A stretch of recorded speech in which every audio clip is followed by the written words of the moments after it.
ಅಂದ್ರೆ ಬರೀ ರಾಜಕಾರಣಿಗಳ ಕೆಲಸ ಇಲ್ಲ, ಸ್ವಚ್ಛತೆ ಅಂದ್ರೆ ಬರೀ ಲೀಡರ್ಸ್ ಕೆಲಸ ಅಂತಲ್ಲ. ಎಲ್ಲರೂ ಕೈ ಜೋಡಿಸಿ ಸ್ವಚ್ಛತೆಯನ್ನ ಕಾಪಾಡಿದ್ರೆ ನಮ್ಮ ಊರು ನಗರ ಸ್ವಚ್ಛವಾಗಿರುತ್ತೆ. ಸ್ವಚ್ಛತೆಯನ್ನ ಕಾಪಾಡಿ ಬರೀ ಪೌರ ಕಾರ್ಮಿಕರು ಮಾತ್ರ ಮಾಡಬೇಕು ಅನ್ನೋದಿಲ್ಲ. ಆ ಕೆಲಸವನ್ನು ಮಾಡಲಿಕ್ಕೆ ಕೋಟಿಗಟ್ಟಲೆ ದುಡ್ಡು ಕೊಡ್ತೀನಿ ಅಂದ್ರೆ ಯಾರು ಮತ್ತೊಬ್ಬರು ಯಾರು ಹೋಗ್ಲಿಕ್ಕೆ ಸಿದ್ಧ ಇಲ್ಲ. ಅವರು ಮನುಷ್ಯರು, ಅವರು ಕೂಡ ಸ್ವಚ್ಛತೆಯನ್ನು ನಮ್ಮೆಲ್ಲ ನಮ್ಮ ಪಾಲಿಗೆ ದೇವರಿದ್ದಂಗೆ. ಅವರೆಲ್ಲ ಸ್ವಚ್ಛತೆ ಕಾಪಾಡುವಂತ ಸೇನಾನಿಗಳು, ಅವ್ರಿಗೂ ಕೂಡ ಆರೋಗ್ಯ ಕಾಪಾಡುವಂಥದ್ದು ನಮ್ಮೆಲ್ಲರ ಕರ್ತವ್ಯ ಆಗಿರುತ್ತೆ. ನಾವೆಲ್ಲರೂ ಕೇಳ್ಕೊಳ್ಳೋದಿಷ್ಟೇನೆ, ನಿಮ್ಗೆ ಏನಾದರೂ ಕಸದ ಗಾಡಿಗಳ ಸಮಸ್ಯೆ ಇದೆ, ಕಸದ ಗಾಡಿಗಳು ಬರ್ತಾ ಇಲ್ಲ ಅಂತಂದ್ರೆ ನನ್ನ ನಂಬರ್ಗೆ ನೇರವಾಗಿ ನನಗೆ ಸಂಪರ್ಕ ಮಾಡಬಹುದು, ಅಥವಾ ನಮ್ಮಲ್ಲಿ AWE ಎನ್ವೈರನ್ಮೆಂಟಲ್ ಇದ್ದಾರೆ, ಇದ್ದಾರೆ, ಕಾಲ್ ಮಾಡಿದ್ರೆ ನಾವು ಅದನ್ನು ಕಳಿಸ್ಕೊಡ್ತೀವಿ. ನಮ್ಮಲ್ಲಿ ಎಷ್ಟೋ ವಾಟ್ಸ್ಆಪ್ ಗ್ರೂಪ್ಸ್ ಇದೆ, ಅಲ್ಲಿ ನಮಗೆ ಪ್ರತಿನಿತ್ಯ ಹಾಕ್ತಾ ಇದ್ದಾರೆ, ಇಲ್ಲಿ ನಮಗೆ ಕಸದ ಗಾಡಿ ಬಂದಿಲ್ಲ ಅಂತ ಕೊಟ್ಟ ತಕ್ಷಣ ನಾವು ಸ್ಪಂದನೆ ಮಾಡ್ತಾ ಇದೀವಿ, ಅಲ್ಲಿ ಕಳಿಸ್ಕೊಡೋ ವ್ಯವಸ್ಥೆ ಮಾಡ್ತಾ ಇದೀವಿ.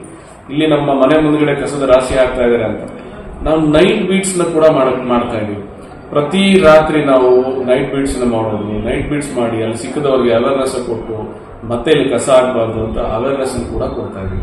ನಮ್ಮೊಟ್ಟಿಗೆ ನಾವು ಪೊಲೀಸ್ ಇಲಾಖೆ ಕೂಡ ಕೈ ಜೋಡಿಸಿ ಎಲ್ಲರಿಗೂ ಅವೇರ್ನೆಸ್ ಕೊಟ್ಟು, ಮುಂದೆ ನೀವು ಈ ರೀತಿ ಮಾಡಿದ್ರೆ ಹಾಕುವಂತ ಯಾವ ಕಸವನ್ನು ತಂದು ಹಾಕ್ತಿರೋ ವಾಹನಗಳು ಅವ್ರಿಗೆ ಜಪ್ತಿ ಮಾಡ್ತೀವಿ, ಆಮೇಲೆ FIR ಹಾಕ್ತೀವಿ ಅಂತ ಕೂಡ ಅವರು ಎಚ್ಚರಿಕೆಯನ್ನು ಕೊಟ್ಟಿದ್ದಾರೆ.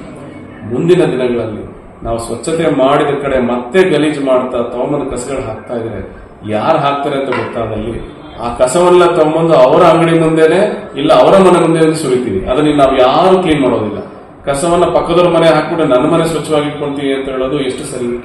ಹಾಗಾಗಿ ಮುಂದಿನ ದಿನಗಳಲ್ಲಿ ಈ ತರ ಯಾವ್ದು ಮರುಕಳಿಸ್ತಾರೆ, ನಿಮಗೆ ಏನಾದ್ರು ತೊಂದರೆ ಇದೆ, ಕಸದ ಗಾಡಿ ಬರ್ತಿಲ್ಲ, ದಯಮಾಡಿ ಈ ನಮ್ಮ ವಾಟ್ಸ್ಆಪ್ ಅಲ್ಲಿ ಒಂದು ವಾಟ್ಸ್ಆಪ್ ಮೆಸೇಜ್ ಹಾಕಿಕೊಂಡು ನಾವು ರೆಸ್ಪಾನ್ಸ್ ಮಾಡ್ತೀವಿ, ಸ್ಪಂದಿಸ್ತೀವಿ. ಅದು ನಮ್ಮ ಕರ್ತವ್ಯ, ನಾವು ಅದನ್ನ ಮಾಡ್ತೀವಿ.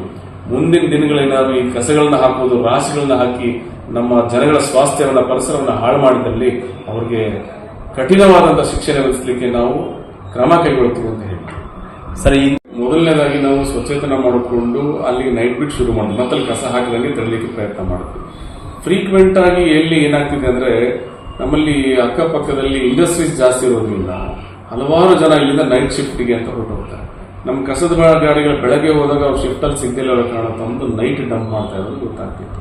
ಅವ್ರಿಗೆ ಅವೇರ್ನೆಸ್ ಕೊಟ್ಟಿದ್ದೀವಿ. ಈಗ ನೀವು ಹೇಳ್ದಂಗೆ ಹೈವೇಗಳಲ್ಲಿ ಎಲ್ಲಿ ಜಾಸ್ತಿ ಆಗುತ್ತೆ ಅಂದ್ರೆ ಈ ಹೈವೇಗಳಲ್ಲಿ ವೆಹಿಕಲ್ಸ್ ಪಾಸ್ ಆಗುತ್ತೆ, ಅಲ್ಲಿ ಹಾಕಿ ಹೋಗ್ತಾರೆ. ಸೊ ಯಾವ್ಯಾವ ಅಥವಾ ಬ್ಲಾಕ್ ಸ್ಪಾಟ್ಗಳನ್ನ ಐಡೆಂಟಿಫೈ ಮಾಡಿದೀವಿ, ಅಲ್ಲಿ ಎಲ್ಲಾದ್ರೂ CCTV ಕ್ಯಾಮ್ರಾಗಳನ್ನ ಅಳವಡಿಸಿಕೆ ನಾವು ಕ್ರಮ ತಗೊಂಡಿದ್ದೀವಿ.